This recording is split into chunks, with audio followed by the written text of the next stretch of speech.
So, yo, good morning guys. Welcome to my YouTube channel, Biahero TV.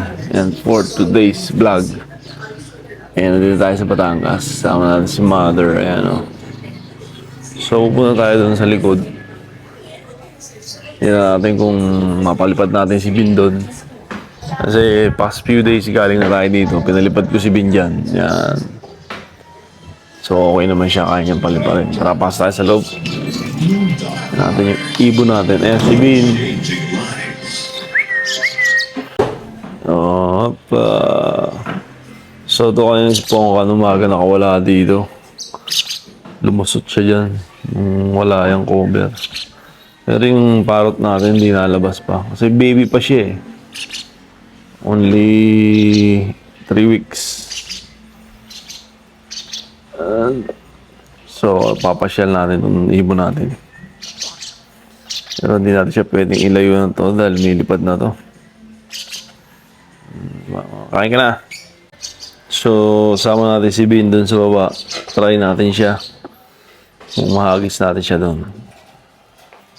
Come, Bin. Ito, sanay na to eh. Tara.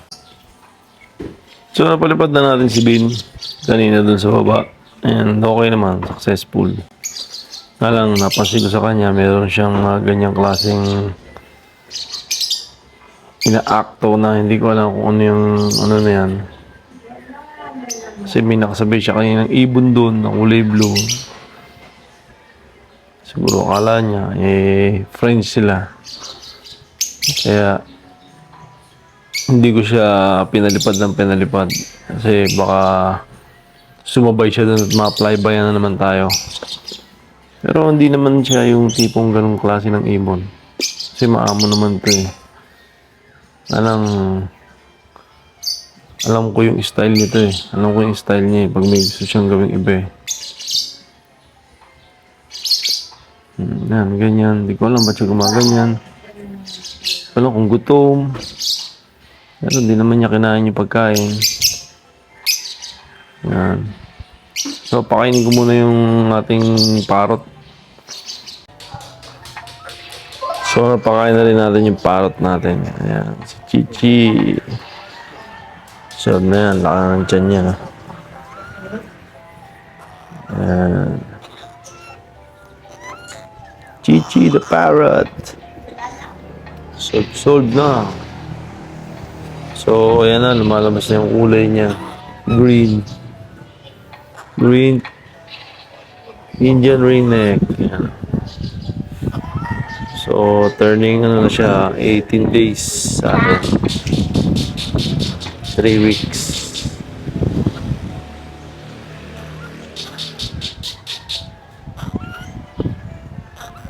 Baby pa to. Si Chichi. Papasok natin sa kulungan at baka lamigin. Then, ito naman si Pongka. Napakain na rin natin to. Ano rin kinain ito kanina. Sold na rin to. Hindi ko pa siya pinapalabas eh. Pero ginaganyan-ganyan ko lang siya muna. Pero lumilipad na to guys. Nasa turning point na siya ng palipad. Kasi nag-recall na kami na ito eh. Nag-jump. Jump recall, ascending, descending. So marami na rin siyang nagagawa pagdating sa mga ganon. Yan silang dalawa ni Bean. Yan. Kita mo naman, tumakatalo na siya. Tumakatalo na agad siya sa atin, guys. Come! Ano, medyo pa nagspongkan. Gutom pa to eh. Pakain muna natin konti. Pero pakain ko na to, guys. So, for today's vlog, guys, is ang content natin is things na dapat mong tandaan at malaman bago ka mag-alaga ng mga pre-flight na lovebirds. Gaya nito ni Bean. Alright, basic experience natin.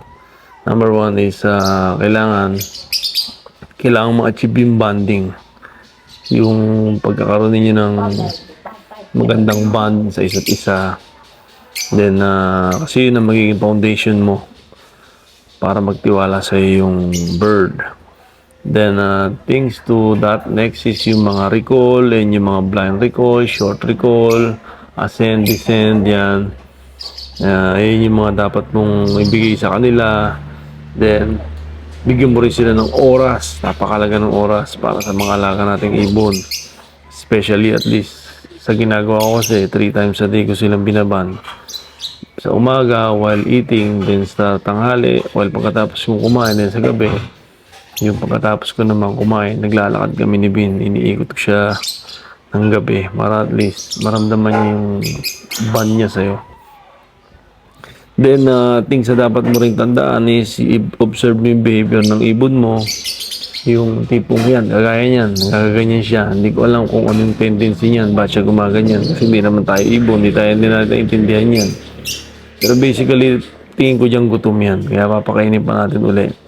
So, tandaan mo yung mga movement niya, palingon-lingon, yung ganun-ganun, lalo sa pag nasa labas kayo, naka-pre-flight siya, baka bigla ka niyang takasan. Kasi may mga ganun talagang ibon eh. May takot sila, minsan gulat sila, hindi sila basa-basa sa gulat, takot sila sa gulat, ganyan. Tapos, para safety rin is, lagyan mo sila ng tali. Para at least kung hindi ka pa sigurado, na tatakasan ka nila, lagyan mo ng tali para mas safe talaga lalo't kung lalabas kayo. Then syempre yung practice makes perfect. Kailangan practice mo silang practice talaga na masanay din sa tao, masanay sa paglipad, na kada hagis mo ay bumabalik sa'yo. Kasi ako sinasanay ko sabihin na hindi siya dumadapo talaga, yung boomerang, long boomerang lang. Sa mostly sa lahat naman ng videos ko, ganun lang ginagawa ko sa ibon. Hindi ko sila yung pinapapalipad talaga ng as in lipad. Kasi nga lovebirds to. Then, of course, kailangan laging gutom para pag nilabas mo, pag tinawag mo, ibabalik sila sa'yo. Then yan, meron siya mga ganyan toy yan, susi, yan lang iniiwan ko dyan. Ilalaro niya na yan, pati yung toothpick. Tapos kailangan may gamit ka rin, may target color. Isa yan sa mga mahalaga. Kasi target color ko is ito, itong sombrero. Pag nakita niya na yan, alam niya nalalabas na kami. Tapos kailangan may dala ka rin pito. Yung sipol na favorite niya, yun ang kailangan mong ipaalam sa kanya para malaman niya rin na may bonding kayo dun sa ganung tawagan. Then, last but not the least is yung palm bonding. Ito ginawa ko sa Facebook ko yung palm bonding na video. Wherein kailangan baby pa lang, niraramdam na ng ibon mo yung bond niya sa'yo, sa kamay, kung paano kayo magkaroon ng bonding moment para talagang mas maging intact siya sa'yo. So, yun lang ang ating vlog for today para sa ating pagbibigay ng tips sa isang newbie kagaya ko na nag-aalaga na ng lovebirds for almost 3 months na. And yan yung experience ko sa nag-alaga ng lovebirds for 3 months na hand feed. Kasi marami na rin tayo napakawalang ibon, marami na rin wali sa ating ibon. And unfortunately, may mga na-miss ako doon na hindi ko natutunan. So ngayon ko lang siya na-apply na yung pala dapat mong gawin. So again guys, please follow my YouTube channel. Hanggang dito na lang ang ating vlog for today. Ito pala si Pongkan, kakain na siya. Please follow my YouTube channel, BRO TV. Thanks for watching guys. Peace!